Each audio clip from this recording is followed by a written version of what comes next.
Theory time. Let's go.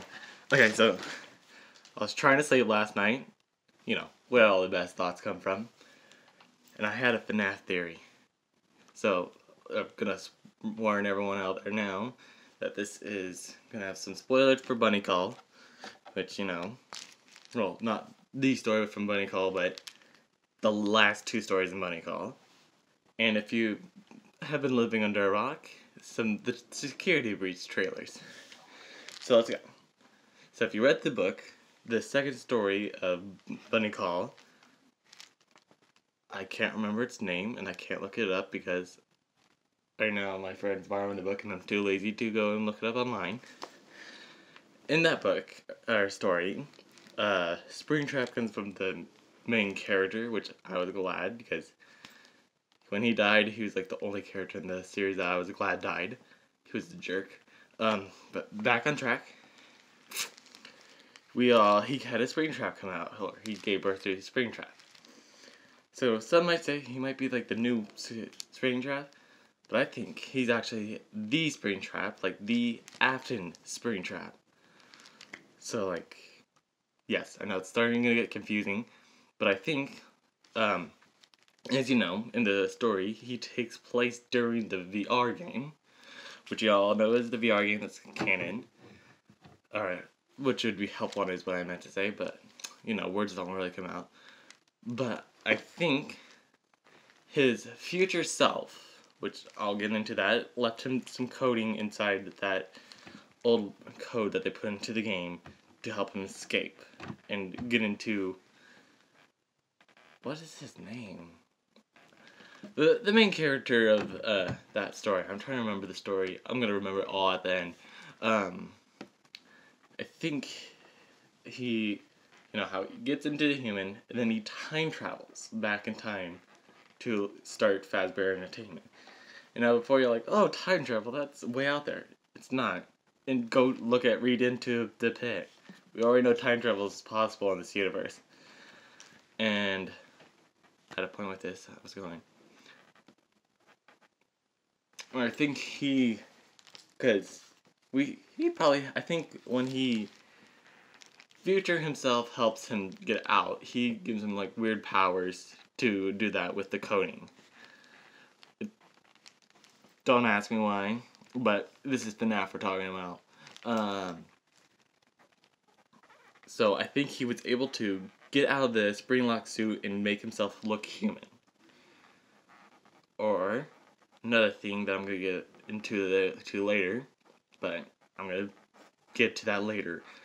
So when I first heard the theory of Michael being the older brother instead of the crying child, I was like, that's impossible. How could he live through that thing in sister location? But while trying to fall asleep last night, if my theory is correct, it would work because he gives birth, he produces with his wife. The children, two of his children have his genes, but not the crying child. Which, once again, things are getting weird. But, if he's part video game, he could probably live through some things. If Michael has those genes, he could live through having an entire thing, or entire endoskeleton going in and out of him and still be alive. He should be dead, but he isn't. And now, I say two children, because I think Elizabeth also had his genes. Because if we're thinking about it, do we really think Baby only took Elizabeth? She probably took several children. But why would Elizabeth be the only one that has consciousness into it? I mean, it makes sense if she was already code. If she's part code, she can have her conscious inside that side Baby. And then the crying child just got unlucky and didn't get the genes and died. Okay, so now, as I think, part of the reason why he survived so long because hold on, I'm getting ahead of myself.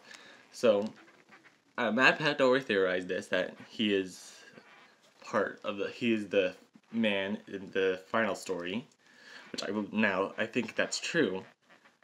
But I think he'll survive because he's once again part code, so that's gonna hard for him to die. The reason why he didn't explode until he got to Fazbear Entertainment Incorporated, I think that's what it was. It's because he needed to spread himself, infect himself. Once again, I know it sounds all crazy, but I think, oh wait, I also am getting ahead of myself again. Okay, so I think, I'm just gonna start calling him Springtrap because that's technically his original name. I think Springtrap put inside his conscious, copied his conscious into a code, but also left code behind for himself in the future. And also, I think he can affect people, their minds, and make them, pretty much like Vanny. But, now that he has this code thing and this whole... I'm gonna get back onto that. Where was I going? So I think when he infects himself, he needs another body to transfer back into. So, he could have... I think, what I'm thinking is, when he copied part of, kind of taking control of Vanny, he's also having Vanny find the body for him, perfect body for him to control. And, which, if you remember back to the source code and Help Wanted, have you found one? I have. I think the whole story of Security Breach is Vanny is trying to take someone to put Springtrap to take control of. Who? Well, if you don't know where I'm going with this, I think Gregory. I think the whole story of Gregory, or this new game, Security Breach, is Vanny's trying to take Gregory so then Springtrap can take over his mind, get back to murdering, which then also leads on to the animatronics. If the animatronics know this, it would make sense for Landlocked Freddy and all the other ones to be trying to help him to stop from him becoming the new serial killer. And, if he has that weird thing where he can infect into other things, or, take kind of, control of them, that would explain why some of them look like they're after Gregory instead of helping Gregory. But, this is all just a theory. Hope you enjoyed.